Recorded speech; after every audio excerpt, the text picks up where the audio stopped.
Welcome into Delmarva Sports Insider. I'm Julian Sedor, joined by Trayvon Miles, Brandon Bosser, and Drew Williams in just a little. That's exactly right. Welcome into the only live and local show fully devoted, guys, to sports here on the Eastern Shore. That's right, Trey. And another wild hoops week out there. We had rivalries. We had some big matchups. So let's get right into it. Yes. That's true. It's really no secret that we're in the dog days of high school basketball. And during this time, we usually get some really close games because all the teams are in their mid-season form. And speaking of close games, that's exactly where we're going to start tonight. Yeah, exactly. The battle of the Bayside North, if you will, as far as the first half of the season is concerned.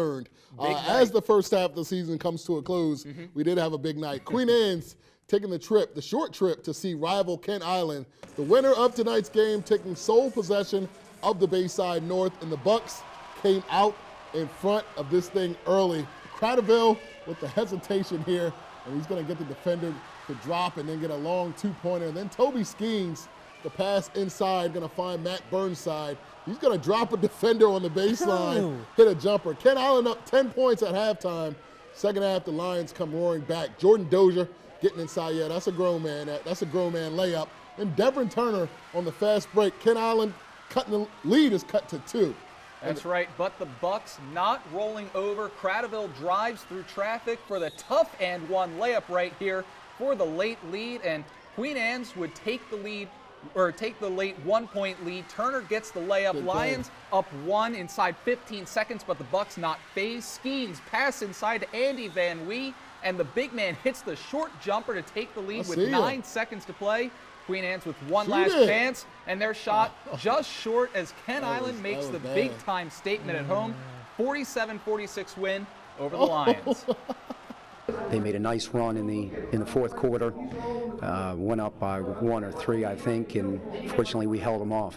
Toby Skeens, great player. I knew he would find me when I made that cut because that cut was open because they were ball watching on the bottom there. So I knew that if I slipped in, I had a short-range shot.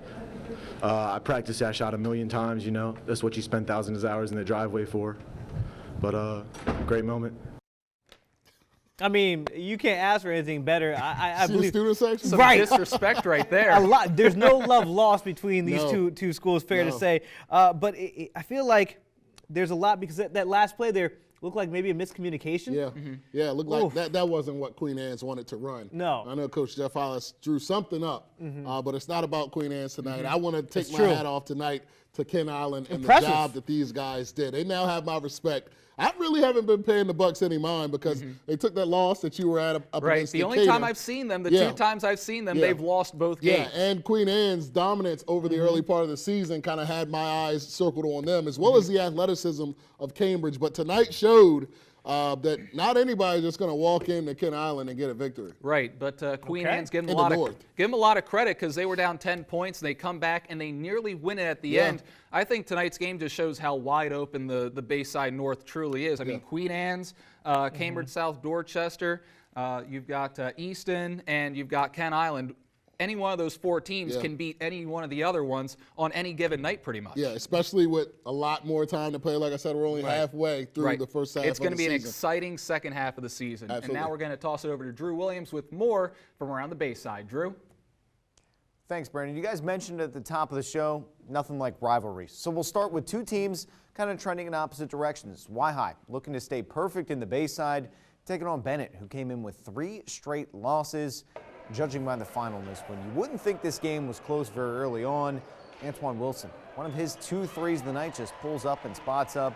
Later in the quarter, though, this one, a big block by Taiwan Hardy. He's going to come up and just swat that thing away. Back on the other end, B.J. Cook, he's going to put in a layup. Cook had 18 to lead in this game.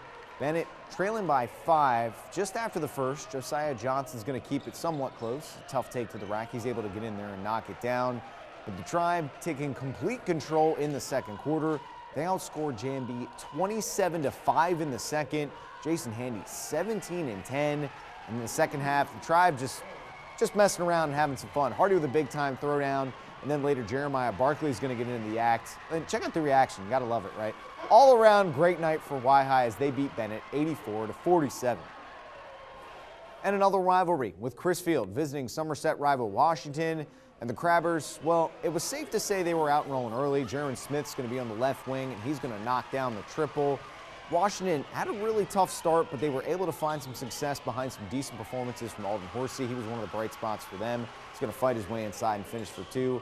But nobody was stopping Crisfield in this one. Portray Fontaine going to go baseline, battles to the cup, and gets the lay-in to fall. Bucket plus the foul. And then Crisfield, well, they're going to show off. Christian Waters is going to get the ball on the open floor. He's going to get up and throw it down with a vicious one-handed slam.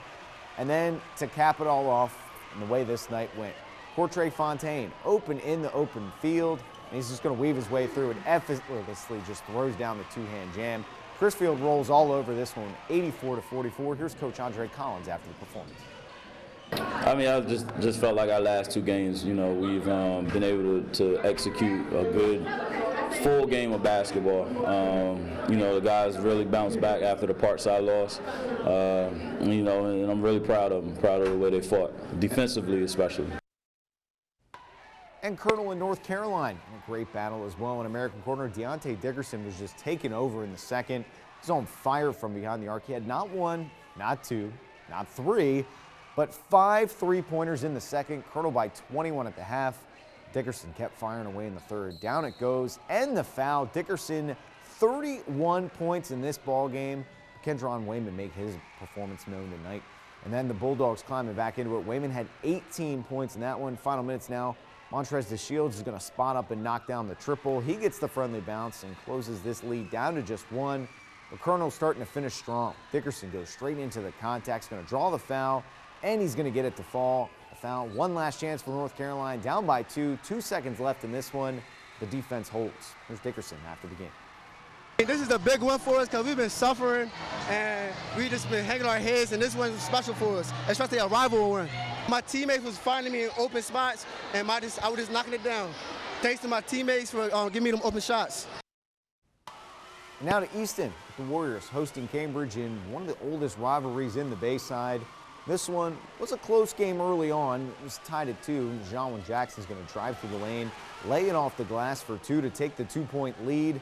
And then time winding down in the first. Kai Taylor's going to get it and just throws up a wild shot, but he gets it to fall to beat the buzzer. Game tied at 22 at the half, and things, well, they're still rolling for Easton. But to close things out, inbounds to Deontay Hinson. He's going to knock down the 3. Another team really led by more than 2 until this. Logan Middleton gets it behind the arc. He's going to knock down the 3. And Bijan Ashley is going to drive to the basket, just lays it up, tough contact. Ashley had a game-high 13 points. CSD pulls away for the 55-46 win over Easton. And from Tuesday, Wicomico taking on Parkside. Wicomico honoring Coach Derek Fuchs with his 300-win game ball before this one. Wicomico came out firing, needless to say. The pass finds Aaron Jones. He's going to drive through the lane and get the floater to fall. Then it's Jahari Eni going through the basket. Tough up and under 4-2. Then just before the end of the half, pass underneath the basket. And who else? Najee Houston's going to get the turnaround shot to go, and he beats the buzzer. He had 19 in this game. Warriors up by 16 at the half. Second half, though, Rams looking to try and flip the script. Marcus Yarns is going to strip Houston underneath the basket. He's off and running. He's going to drive to the basket, and he's going to get the layup to fall. Count it plus the foul. And then Yarns with a pass to Rasheer Evans. He gets the wide open lay-in to go. Rams cut it to just 3 in the fourth quarter, but the Warriors not going to go down at home. Come on, right? The fighting Kenny Christophers as Jones finds Charles Finney on the half-court pass, and Finney lays it in there. He had 23 as Wicomico gets the big home win over Parkside, 80-69. Like at the end of the timeout, he just told us to slow down a little bit, get into it. We had back-to-back turnovers at that third quarter, so we just slowed down. We had a good first half. Then we had a little lapse there in the third quarter where we couldn't break the press. But as long as everybody stays focused and plays hard, I think as a group, we can go a little bit further than we think we can. It's already pretty wild, guys. Plenty of rivalries. We'll send it back over to you for a little bit of a recap. All right, Drew, thank you so much. Well, another great week in the Bayside. I feel like we've been treated week after week to really good basketball, but do we see anything standing out there? I mean, why high, we know what that is, but let's talk about Crisfield. Do you see anything from them, or are they going back into your favor? Yeah, so what I was getting ready to start with is has Wicomico emerged as the top 118 now, or is it Crisfield still? Now we saw what Crisfield, what they did against Parkside. Right. Obviously, dropped one that they didn't want to drop on the road. Right. But you know, Wicomico's been playing really good basketball. They have. You know, so I mean, I really can't take anything away from them. They have, and they obviously have the superstar player in Houston. Right. That's Absolutely. right, Nigel Houston. But I want to focus on one player in particular who had a very good week, Drew Haweisen from Decatur. 31 and 24 against Bennett, and then 35 and 14 against Parkside. That's impressive numbers right there. And then 26 and 16 for the season, guys. He's been having a tremendous season for Decatur, who we don't really show as much love to because they've been having an up and down season so far. So I wanted to show him a little bit of love in this segment. But like you said, Wicomico, very impressive recently. Okay, if we're going to talk about Decatur, it was Churchill Downs, right? The big guy that they had. Churchill Downs, Yep, so they had in Decatur. Okay, is that enough to carry them? Because we saw the same thing with Churchill. Like, is that enough to bring a team and make them a playoff contender? Well, we hear that he might or may not be on his way back for Decatur, so that might be a thing. Drew Haweisen playing wonderfully. DeCameron McAfee, all those guys. You know what? I don't know what Decatur is because they, you know, we don't show them love because I've seen them you win lose against Kent Island and then you lose to Mardella. Right. So we don't know what Decatur is. Very so, up and down you know, team. We'll have to see what happens, and it's going to be really interesting as we go down the stretch because all these teams are in their own separate brackets as far as 1A, 2A, and 3A. Right. You know what I mean? So Bennett and Stephen Decatur are on the 3A side, so we'll have to see what happens and what is going to happen. So I mean, it's very interesting. My only thing is let's keep on getting good weeks of basketball because as long as That's we have right. good games, Yes. we have something to talk about. We'll put them on the highlights. So sorry, that'll do it for a loaded A block. That was a very long A block. Yes, That's it 11 was. minutes. All right. When we come back, we're cycling through the Henlopen Conference and the South in particular. Seaford trying to regroup from that loss last week. We'll see if they can do it. Up next when we return. Hi, my name is Drew Haweisen. I go to Stephen Decatur, and you're watching the Delmarva Sports Insider.